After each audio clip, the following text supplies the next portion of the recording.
দর্শক, আজ ইসরায়েল এবং আমেরিকার একটা আস্ত হাত ভেঙে গেছে।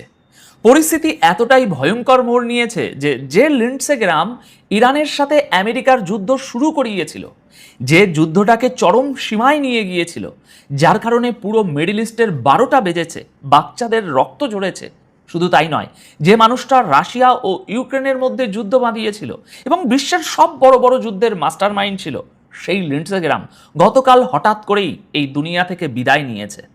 একটা কথা খুব ভালোভাবে মাথায় রাখবেন, এই লিন্ডসে গ্রাহামই ছিল সেই ব্রিজ বা সেতু বন্ধন যে পুরো যুদ্ধটা আমেরিকার সাজিয়েছে। মধ্যে হামলা পাল্টা হামলা অব্যাহত আছে এবং ইরান সবচেয়ে বড় আঘাতটি আমেরিকায় করেছে। আবার আমেরিকা আগেই রাতে ইরানের মধ্যে সবচেয়ে বড় আঘাতটি করেছে গত কয়েক মাসের মধ্যে।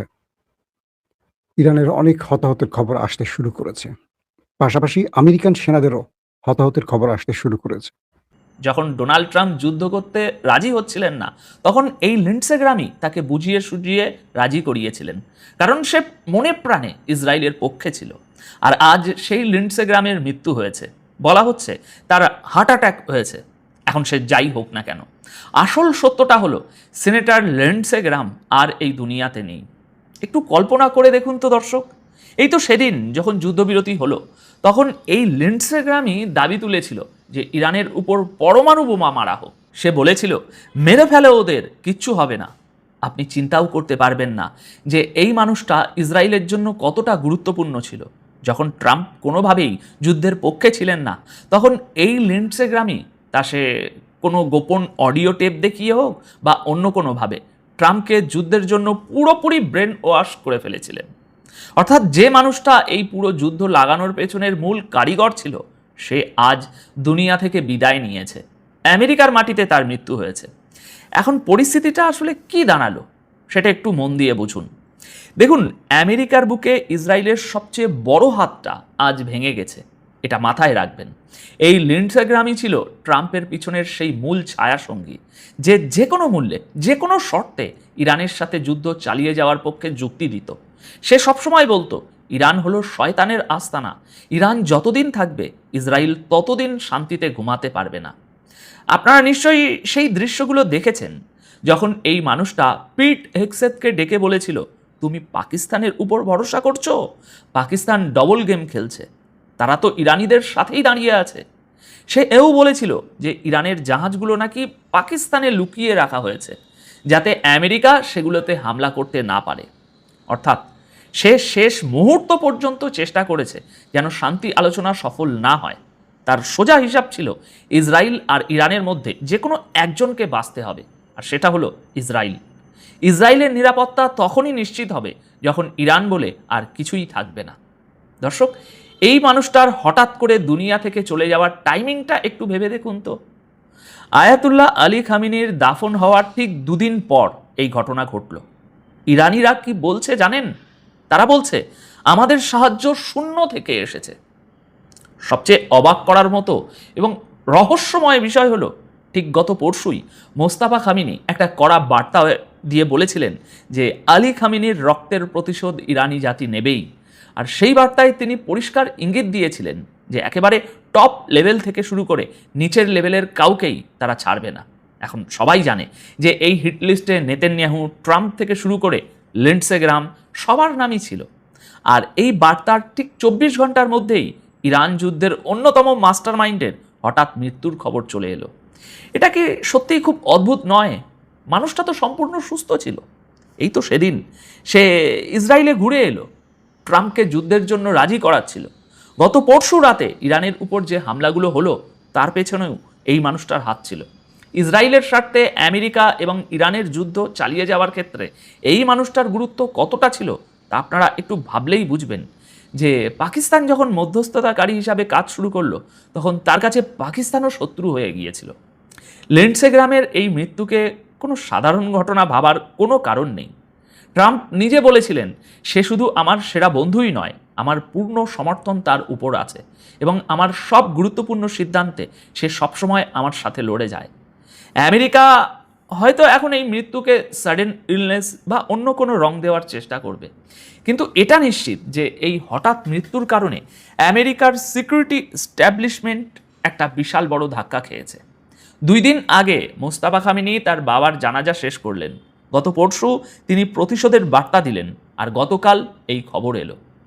সত্যি বলতে কি এটা এমন একটা সমীকরণ যা সাধারণ হিসেবে মেলানো যাচ্ছে না। দর্শক, আপনারা কি জানেন রাশিয়া নিয়ে এই লিন্ডসে গ্রাহাম কি বলতো? রাশিয়ার উপর আজ যত নিষেধাজ্ঞা দেখছেন, রাশিয়ার তেল বিক্রি বন্ধ করা থেকে শুরু করে ভারতকে রাশিয়ার তেল কিনতে বাধা দেওয়া, সব কিছুর পিছনে এই মানুষটার হাত ছিল।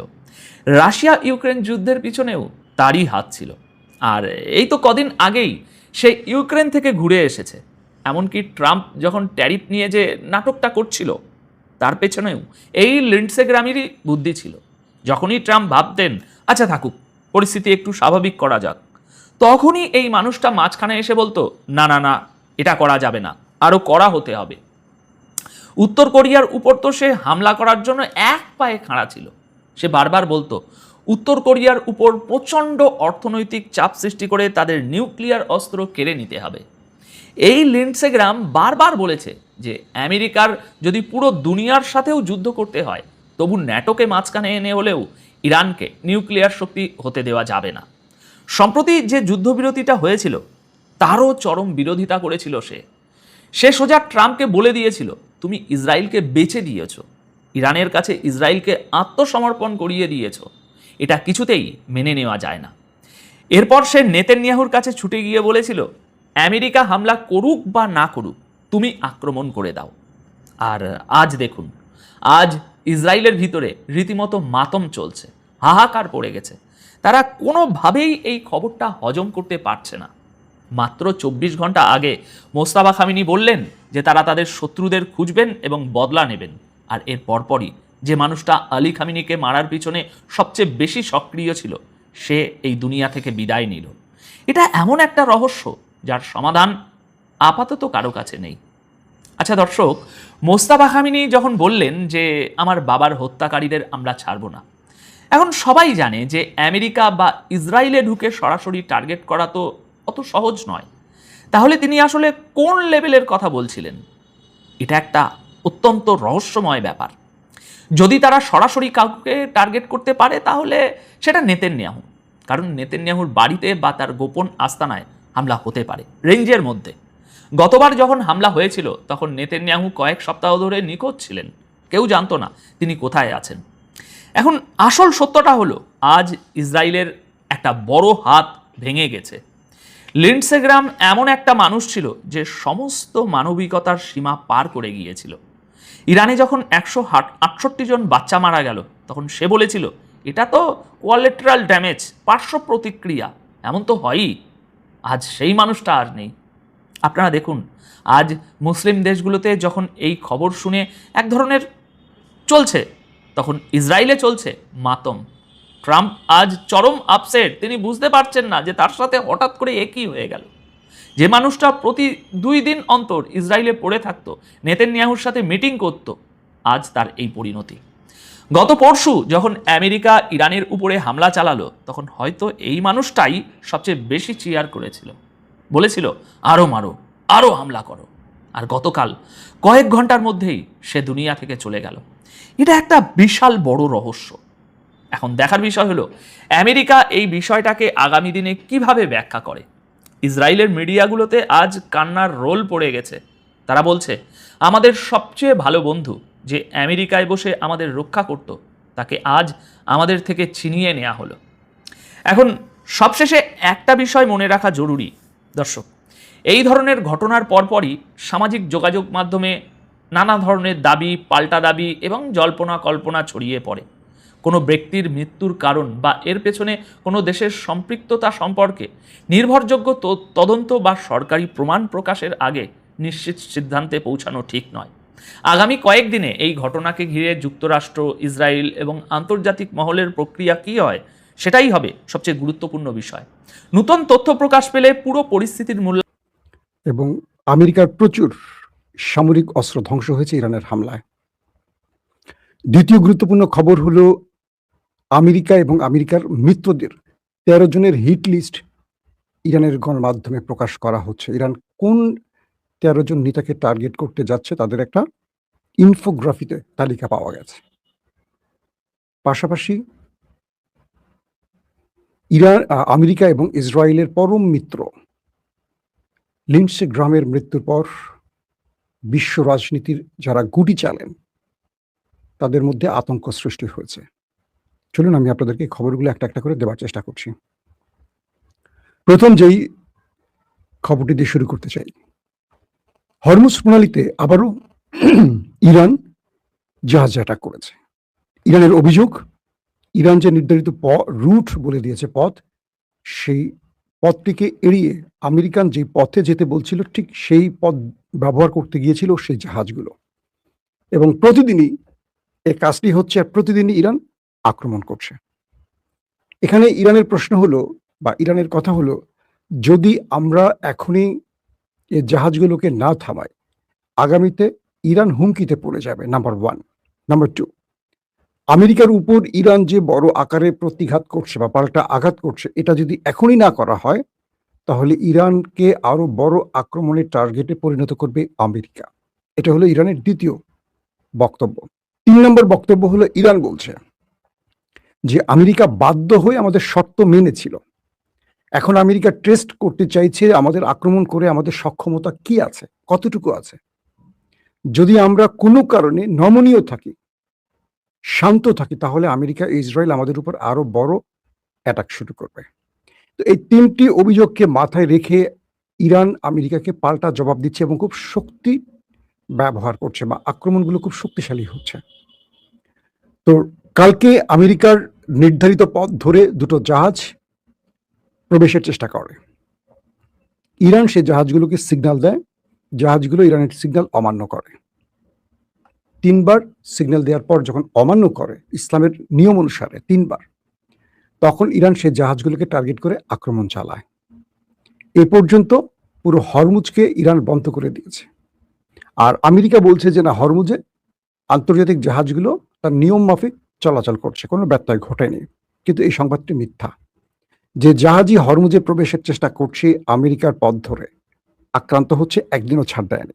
নাম্বার 2, ইরান হরমুজ বন্ধ করে দিয়েছে, এখন হরমুজে প্রবেশের কোনো সুযোগ নেই। ইরান বলছে হরমুজে প্রবেশ করতে হলে আমাদের অনুমতি লাগবে, যেহেতু এখন এই অঞ্চলে উত্তপ্ত বা যুদ্ধ চলছে, কোনো জাহাজ ঢুকবেও না, বের হবে না। যারা ঢুকবে বা যারা বের হবে তারা আক্রান্ত হবে। তো সেই অনুযায়ী ইরান তাদের কাজটা করছে। আসেন 2 নম্বর খবর, আমেরিকা ইরানের বেশ কিছু সামরিক টার্গেটে অ্যাটাক করেছে এবং আমেরিকার বেশ কজন ইরানের বেশ কজন সামরিক বাহিনীর সদস্য শাহাদাত বরণ করেছেন। কিছু সিভিলিয়ানও প্রাণ হারিয়েছে। সংখ্যাটা খুব বেশি না হলেও গুরুত্বপূর্ণ ব্যক্তিরা মারা গেছে এমন দাবি আমেরিকা নিজেই করছে। পাশাপাশি পাল্টা আঘাতে ইরানও আমেরিকার বেশ কজন সেনাকে ওপারে পাঠিয়েছে, যদিও সেন্টকম, সেন্ট্রাল কমান্ড, তারা বিষয়টিকে অস্বীকার করেছে। ইরান বলছে তারা আমেরিকান বেশ কজন সেনাকে ওপারে পাঠিয়েছে এবং বেশ সংখ্যা অনেক আহত হাসপাতালে, আর বাকিরা উপরে। কিন্তু আমেরিকা এই দায় বা এই ইরানের অভিযোগটিকে অস্বীকার করছে। তারা বলছে যে আমাদের কোনো সেনা মারা যায়নি। ইরান নিজেও স্বীকার করছে, আমেরিকাও স্বীকার করছে যে ইরানের বেশ কজন মারা গেছে। তার মানে লাস্ট টানা 4 থেকে 5 দিন ধরে আক্রমণ পাল্টা আক্রমণ যা চলছে, এটা যুদ্ধের সময় যে আক্রমণ তার চেয়ে কম নয়, বরং বেশি। শুধু এই লড়াইতে এখন পর্যন্ত প্রকাশ্যে ইসরায়েল প্রবেশ করেনি, গুপ্ত বেশে প্রবেশ করছে কিনা বিষয়টা এখন স্পষ্ট নয়। ইরান তাদেরকে সাসপেক্টে রেখেছে।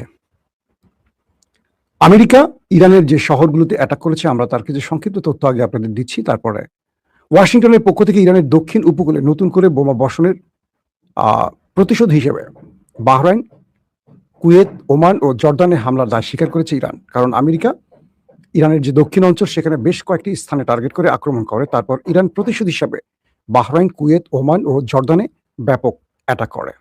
তারা মার্কিন ঘাঁটিতে হামলা চালায়, ব্যাপক ক্ষতি করে, প্যাট্রিয়ট সিস্টেম ধ্বংস করে, রাডার সিস্টেম ধ্বংস করে, ড্রোন স্টোরেজ ধ্বংস করে, তাদের যুদ্ধ বিমান এবং হেলিকপ্টার রাখার, অ্যাটাকিং হেলিকপ্টার রাখার যে হ্যাঙ্গার, সেগুলো ধ্বংস করে। হরমুজ প্রণালী নিয়ে তীব্রতর হতে থাকা অচল অবস্থার মধ্যে ইরানের উপর মার্কিন হামলা চালানো হয়েছে। এ সময় বন্দর আব্বাস, সিরিক ও জাস্কের মতো বন্দর নগরী এবং কেশম দ্বীপে বিস্ফোরণের খবর পাওয়া যায় এবং ইরান এই বিষয়গুলো স্বীকার করেছে যে এই অঞ্চলগুলোতে আমেরিকা আক্রমণ করেছে এবং ইরানের সকল প্রতিরক্ষা ব্যবস্থা আক্রমণ মোকাবেলা চেষ্টা করে যাচ্ছে। অর্থাৎ আমেরিকা যতগুলো অ্যাটাক করেছে সবগুলো সাকসেস নয়। ইরান তার সাধ্য মতো আক্রমণ প্রতিহত চেষ্টা করে যাচ্ছে। কিছু আক্রমণ হয়েছে, কিছু আক্রমণ মোকাবেলা করা হয়েছে। মার্কিন সামরিক বাহিনী ইরানের অন্তত 140টি লক্ষ্যবস্তুতে আঘাতের দাবি করেছে, যদিও ইরান এই সংখ্যাটিকে নিয়ে কোনো মন্তব্য করেনি। পাশাপাশি তেহরান, বাহরাইন, কুয়েত, কাতার, ওমান, জর্দানের উপর যে প্রতিশোধ অ্যাটাক করেছে, এর প্রত্যেকটিতে মার্কিন গুরুত্বপূর্ণ স্থানগুলোকে ধ্বংস করা হয়েছে, এমনটি বলা হয়েছে। দর্শক, আইআরজিসি কি বলছে আমরা এক নজর শুনে আসি। আইআরজিসির জনসংযোগ বিভাগ সোমবার জানিয়েছে যে তাদের মহাকাশ বাহিনী মার্কিন ঘাঁটির গুরুত্বপূর্ণ লক্ষ্যবস্তুতে হামলা চালিয়েছে, যা মার্কিন বাহিনীর জন্য একটি ভয়ঙ্কর বা তাদের জন্য প্রায়শ্চিত্তের কারণ। মানে আমেরিকা যা করেছে তার প্রায়শ্চিত্ত ভোগ করছে ইরানের আক্রমণের ফলে। এই অভিযানের ফলে জ্বালানি সংরক্ষণ এলাকা এবং গোলাবারুদ কেন্দ্রে ভয়াবহ আগুন ছড়িয়ে পড়ে। মানে এই কেন্দ্রগুলো হলো আমেরিকার, তাদের জ্বালানি সংরক্ষণ, আমেরিকার যেখানে জ্বালানি বা ফুয়েল স্টেশনগুলো আছে সেখানে অ্যাটাক করা হয়, তাদের যে গোলা বারুদের স্টোরেজ সেখানেও অ্যাটাক করা হয় এবং আগুন ছড়িয়ে পড়ে চারদিকে, যা পশ্চিম এশিয়ার মার্কিন রসদ সরবরাহ ক্ষমতা এবং অভিযানিক প্রস্তুতির উপর একটি বড় আঘাত। আমেরিকা এই যে এই অঞ্চলে পশ্চিম এশিয়াতে তাদের যে ক্ষমতার বলয় টিকিয়ে রাখে অস্ত্রের মাধ্যমে, সেটাকে চূর্ণ করে দিয়েছে ইরান, এমনটি দাবি করছে। ওই বিবৃতিতে আরো বলা হয়, ইরানের উপকূলীয় ঘাঁটিগুলোর উপর মার্কিন আগ্রাসনের সরাসরি জবাবে এই অভিযান চালিয়েছে তেহরান। এই পদক্ষেপটি সাম্প্রতিক মার্কিন আগ্রাসনের জবাবে ইরানের সমন্বিত প্রতিক্রিয়ার প্রথম পর্বের অংশ, যার মধ্যে দক্ষিণে ইরানের উপকূলীয় ঘাঁটি ও টেলিযোগাযোগ অবকাঠামোর উপর বিমান হামলার অন্তর্ভুক্ত।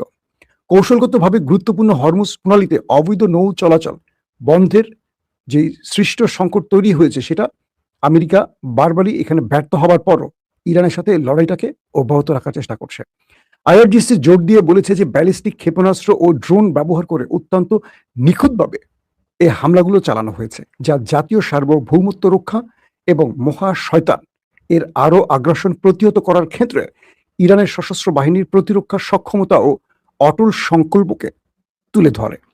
ইরানের সেনাবাহিনী একই সাথে কুয়েতের একটি প্যাট্রিয়ট বিমান প্রতিরক্ষা ব্যবস্থা, গোলাবারুদের ডিপো ও রাডার সাইট এবং বাহরাইনের যোগাযোগ ও রাডার স্থাপনা সহ যুক্তরাষ্ট্রের সাথে সম্পর্কিত অন্যান্য লক্ষ্য বস্তুতে ড্রোন হামলা চালিয়েছে।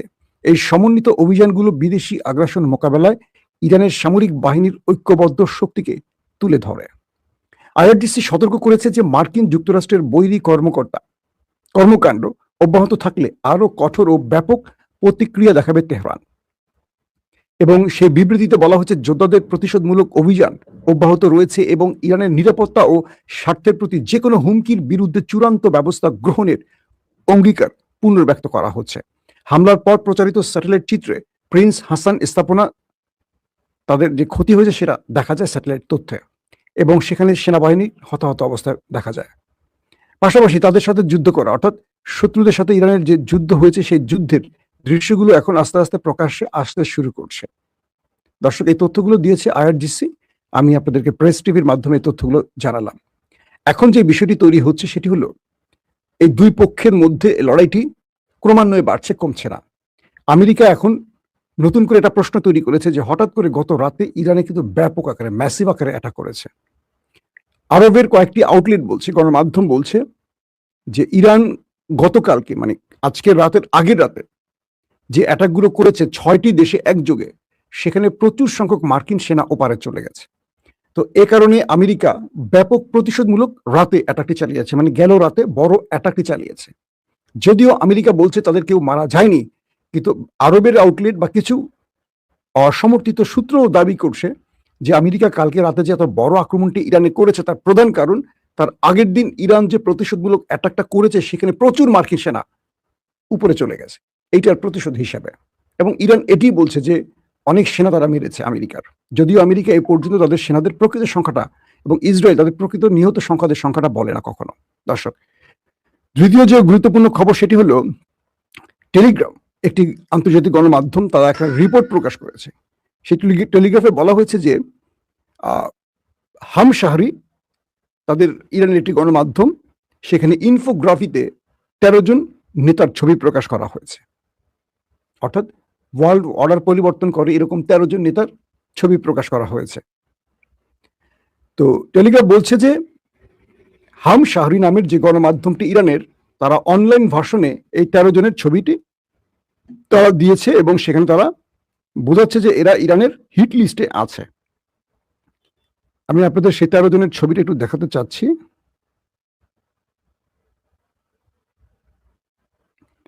এখন এই 13 জনের মধ্যে যারা রয়েছেন তারা এখন রীতিমতো আতঙ্কে আছেন, কারণ এই 13 জনের মধ্যে শুধু আমেরিকা নয়, ইসরায়েল নয়, এখানে আছে আপনার বিশ্বের যারা আমেরিকার মিত্র হিসেবে পরিচিত, যেমন ফ্রান্সের ইমানুয়েল ম্যাক্রন আছে, ইতালির মেলোনি আছে, জার্মানির চ্যান্সেলর আছে।